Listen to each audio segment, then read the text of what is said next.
నవభారత నిర్మాణంలో క్రైస్తవుల యొక్క పాత్ర ఏమిటి అనే ఒక ప్రత్యేకమైన కార్యక్రమానికి చర్చా వేదికకు మిమ్మల్ని అందరినీ కూడా యేసుక్రీస్తు వారి నామంలో ఆహ్వానం పలుకుతా ఉన్నాం. ఈ యొక్క కార్యక్రమంలో మీ యొక్క సమాధానాలు, మీ యొక్క ప్రశ్నలకి సమాధానాలు కావాలనుకుంటే ఆ కామెంట్ సెక్షన్లో మీరు ఎప్పట్లాగానే కామెంట్ చేయడం మర్చిపోకండి.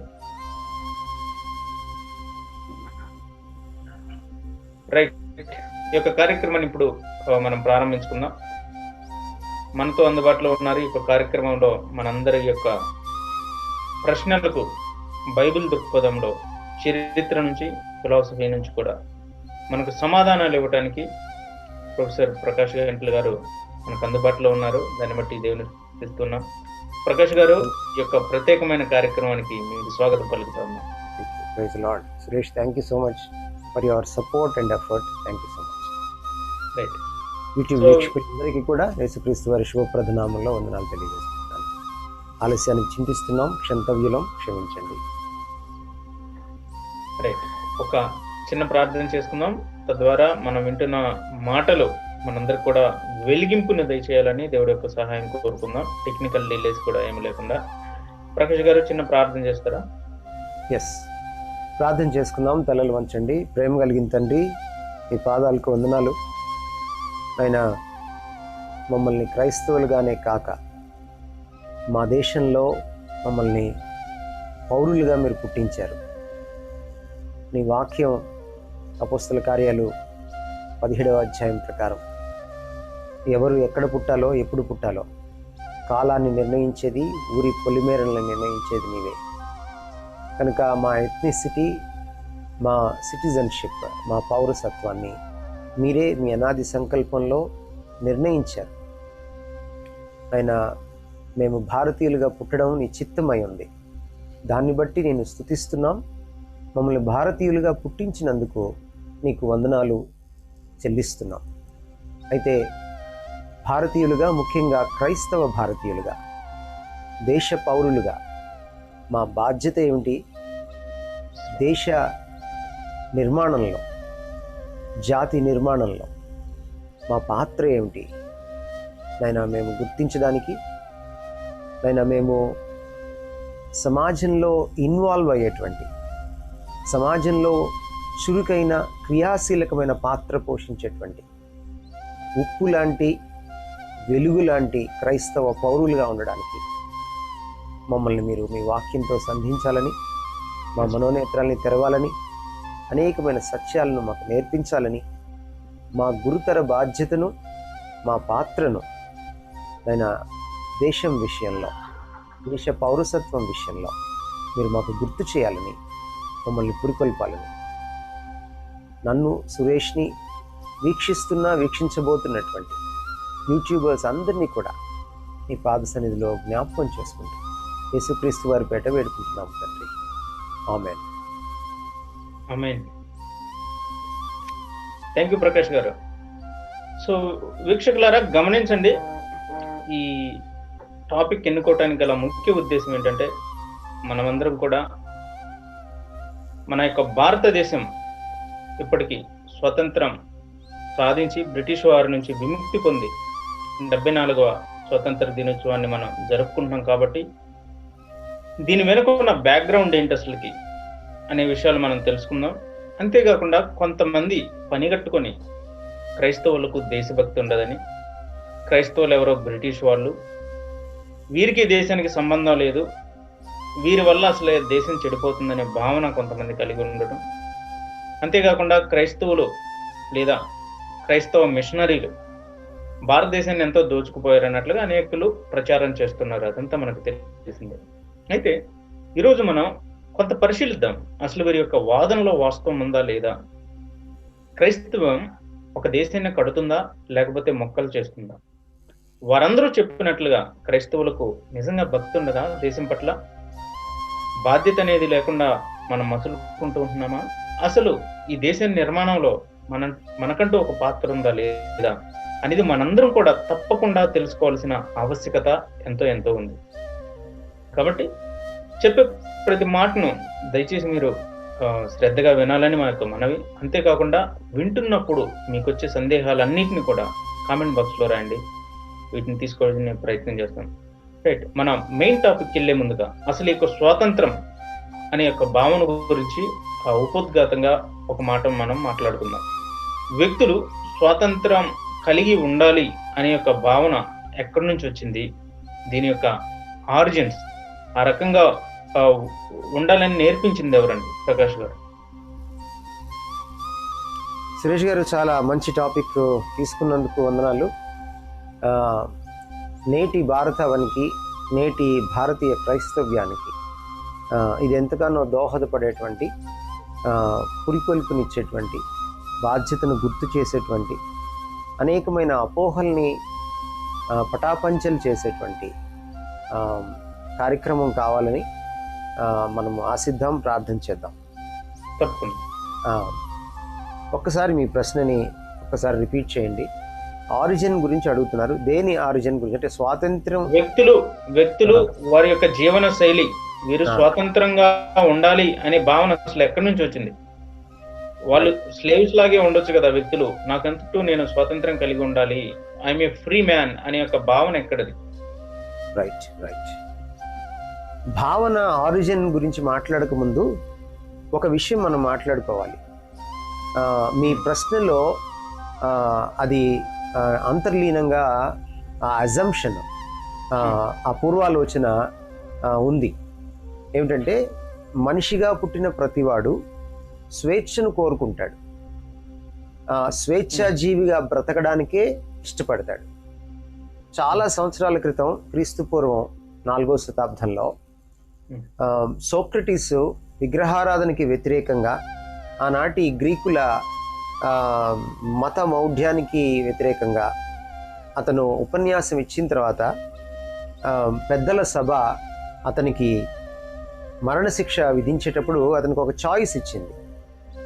ఏమిచ్చిందంటే, మిమ్మల్ని ఒక చీకటి బిలంలో వేస్తాము, అక్కడ సరిగా ఊపిరాడక, వెలుతురు లేక, మీరు ఏమాత్రం కూడా మీకు సహాయం అందక, మీరు చాలా బాధపడి క్రమేపీ చనిపోతారు, అక్కడ కూడా చనిపోతారు, అదొక మరణశిక్ష.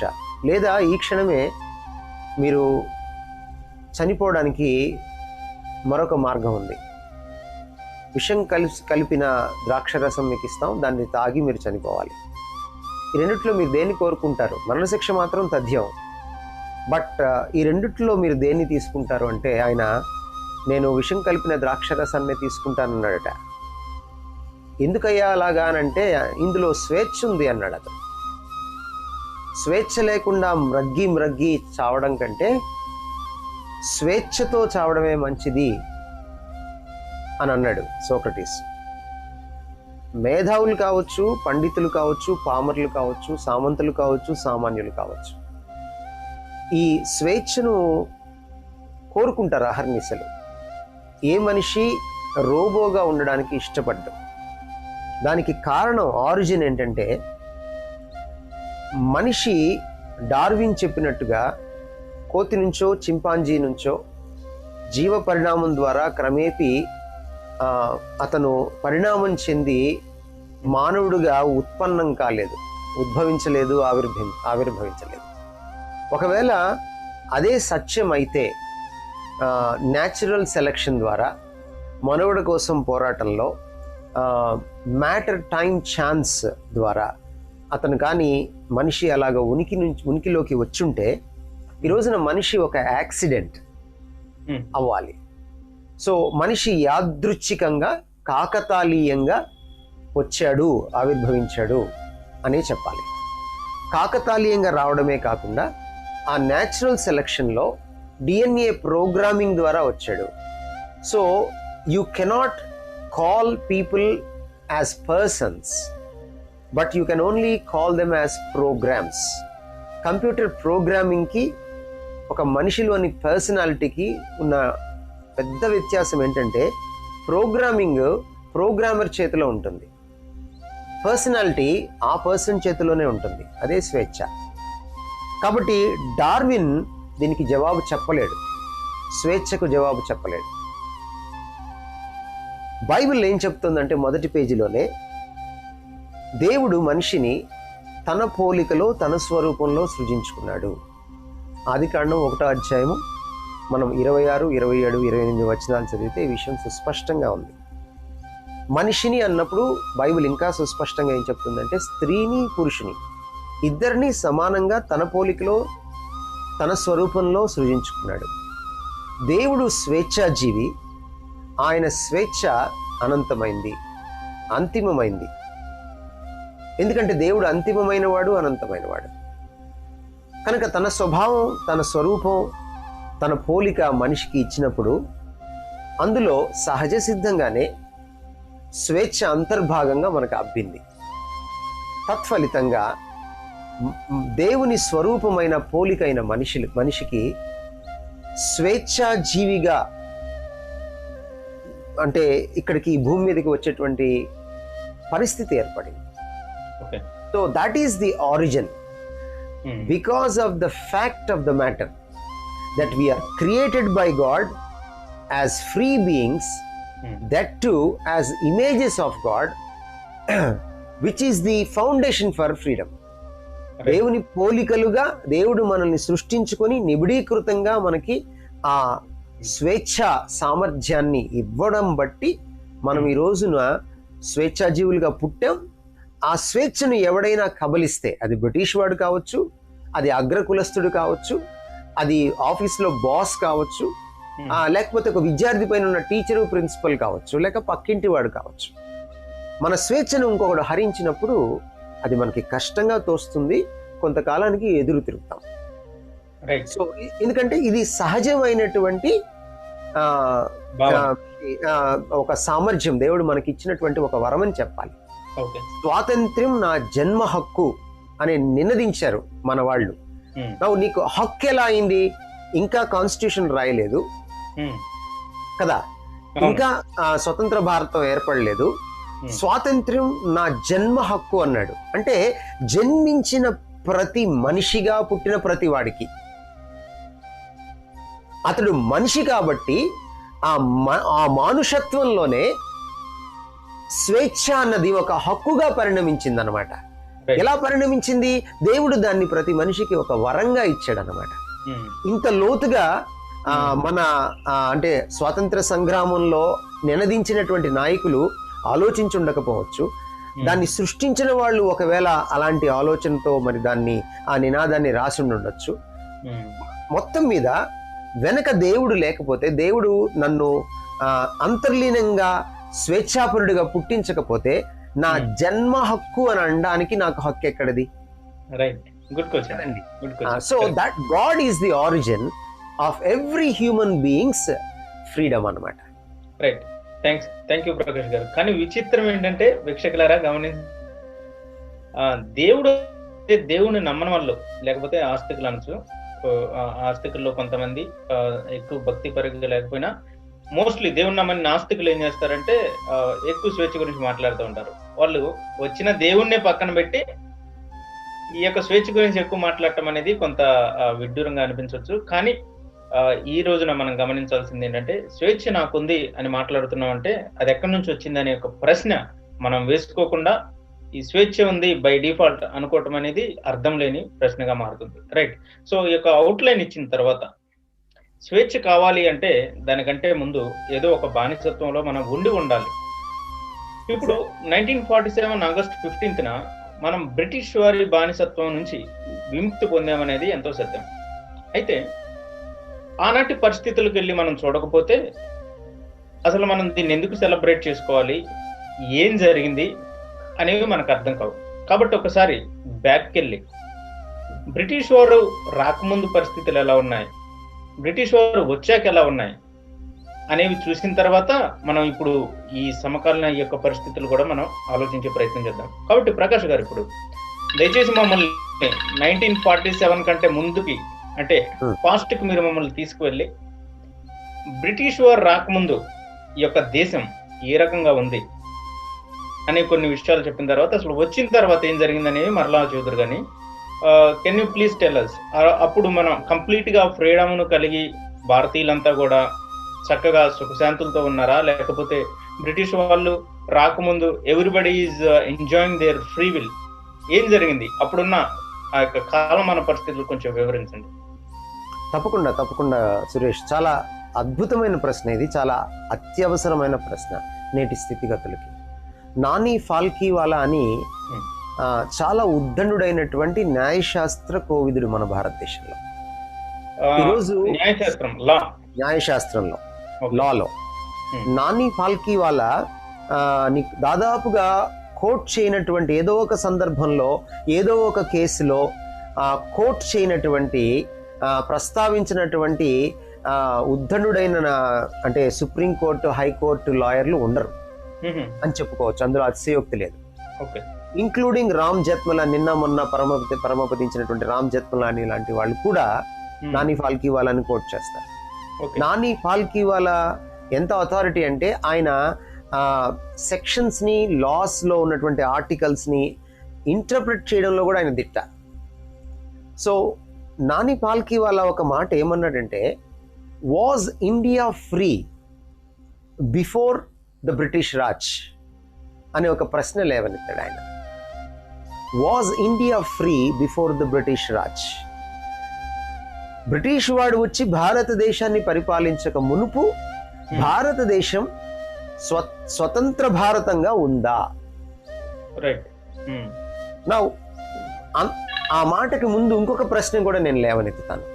బ్రిటిష్ వాడు రాకముందు భారతదేశం ఒక్క భారతంగా, అఖండ భారతంగా ఉందా? ఇప్పుడున్న షేప్ లో ఉందా లేదని?